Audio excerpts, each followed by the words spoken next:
Del libro de la sabiduría leemos este fragmento que dice: No hay más Dios que tú, Señor, que cuidas de todas las cosas.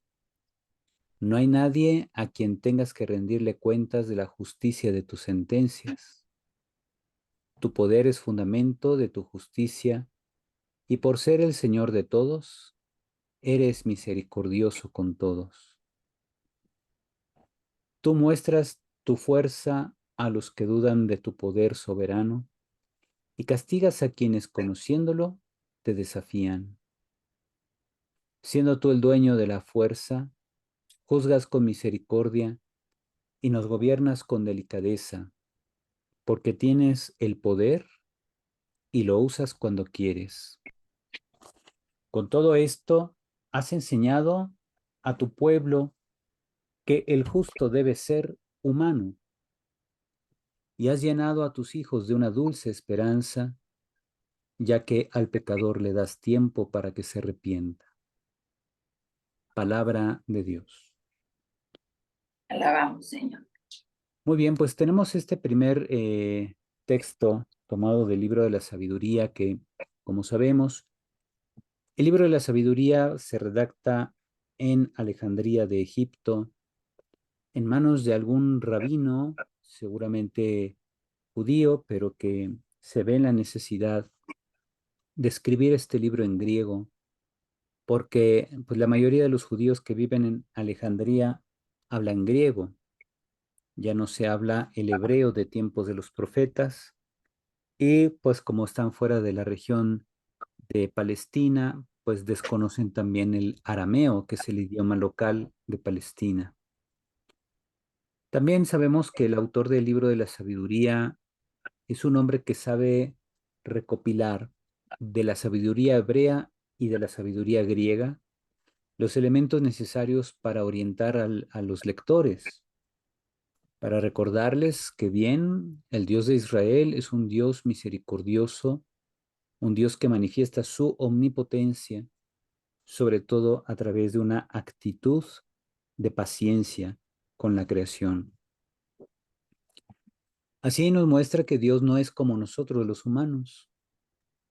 Si vemos continuamente, pues vemos que en el comportamiento humano es muy común que las personas que tengan poder se sientan más que los demás.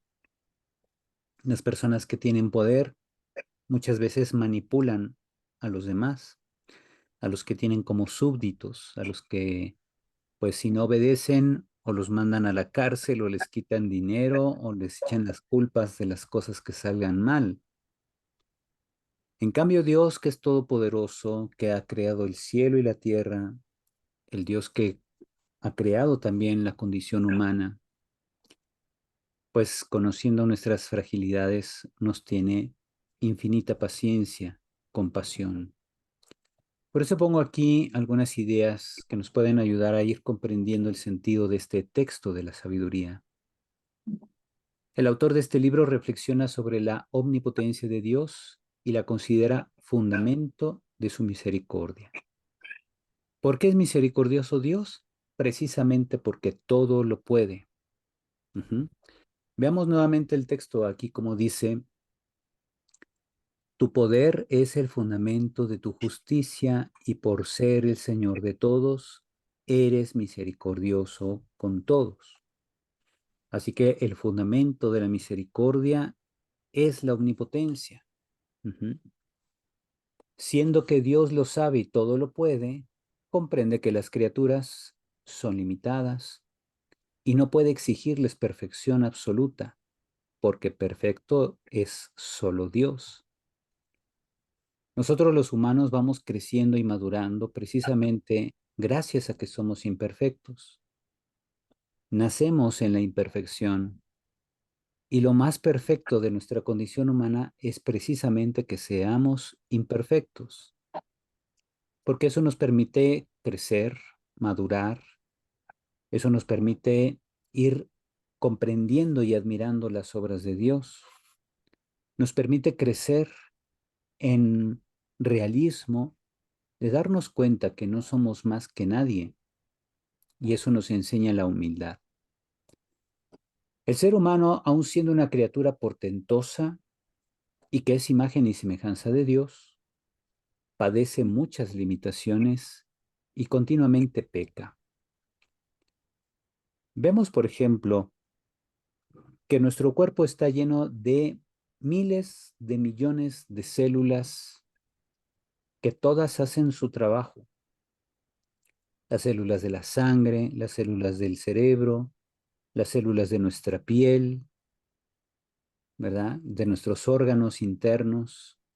Cada célula hace su trabajo bien.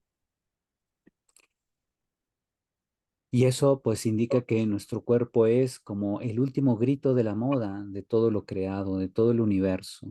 Somos un organismo complejo, cada uno de nosotros. Y además somos imagen y semejanza de Dios porque tenemos voluntad propia, tenemos capacidad de elegir, de tomar decisiones. Eso es la libertad. Tenemos también la capacidad de amar, de ser amados, la capacidad de crear comunión, la capacidad de recibir y darnos cuenta de que Dios se revela. Podemos recibir la revelación. Tenemos la capacidad de corresponder a esa revelación porque Dios nos ha dado esa capacidad precisamente. ¿De qué serviría que escucháramos una revelación divina y no fuéramos capaces de corresponderle? Por eso Dios nos da esa capacidad también. Ujú. Sabiendo esto, entonces, Dios nos comprende y nos levanta de las caídas, ofreciéndonos su amor, compasión y acompañamiento. Mucha gente cuando recibe la educación religiosa, por ejemplo, niños en el catecismo o gente ya jóvenes o gente mayor, cuando escucha esa frase que dice Dios todo lo ve, pues se imaginan que a lo mejor Dios es como un super policía. Y cuando alguien le dice, ay, Dios ve todos mis pecados, pues se imaginan ahí como Dios casi con un tolete, ¿verdad? Dispuesto a darnos de golpes por nuestros pecados. Cuando en realidad más bien Dios está ahí para levantarnos de nuestras caídas. Ujú. Dios es como un papá que enseña a caminar a su hijo bebé, y el bebito se levanta, da unos pasitos y se cae, y el papá lo vuelve a levantar, lo vuelve a animar, y el bebé vuelve a esforzarse hasta que finalmente puede caminar por sí solo. Así es Dios con nosotros. Nos acompaña para levantarnos, sabiendo Él que somos frágiles, que somos débiles y que caemos continuamente. Él está ahí para levantarnos. Nos tiene paciencia. No nos exige perfección, porque perfecto es solo Él. Quien sabe discernir esta acción de Dios por el hombre, se siente agradecido con el Señor y procura comportarse del mismo modo con los demás, ejerciendo misericordia con ellos. Esto es lo bonito de nuestra vocación como creyentes, como personas que, como vemos, Dios nos ha dado la capacidad de entender su revelación. Dios nos ha dado la capacidad de asimilar el mensaje, pero no solamente un mensaje que Dios habla, sino también el comportamiento mismo de Dios. Lo podemos identificar, interiorizar y reproducir. Y lo que nos hace verdaderamente hijos de Dios es la capacidad que tenemos para reproducir el comportamiento de Dios en nosotros. Un comportamiento que Él manifiesta hacia nosotros, nos tiene compasión, nos tiene misericordia, comprende nuestras limitaciones y pues dice, levántate, yo aquí estoy contigo. Ujú. Recordamos ese pasaje de la adúltera que llevan con Jesús.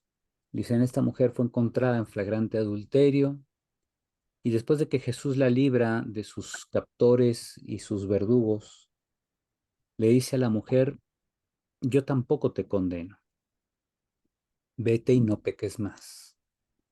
Y esa es la lección que le da él para que ella lleve una vida digna a partir de entonces. Porque ella llevaba una vida de pecado porque no comprendía el alto nivel de la dignidad que ella tenía como hija de Dios, como criatura de Dios. Entonces Jesús comprende esa limitación en ella y en lugar de echarle en cara sus pecados, simplemente le dice, yo tampoco te condeno. Ajá. Pero tampoco le aplaude sus pecados a ella, simplemente le dice, aprende la lección, ¿verdad? Estuvieron a punto de matarte, a ver si con esto aprendes algo, porque Dios perdona siempre, pero el hombre no siempre perdona. Así que lo mejor que puedes hacer es reorientar tu vida, porque aunque Dios tenga misericordia de ti, puede ser que otros no tengan misericordia de ti y te busquen y te castiguen. Ujú. Pero además, aunque nadie te castigue, lo mejor para ti es llevar una vida ordenada, una vida de la que no tengas que arrepentirte de nada. Así que si puedes desde ahora corregir esos aspectos de tu vida, hazlo para que tu vida sea durante más tiempo felicidad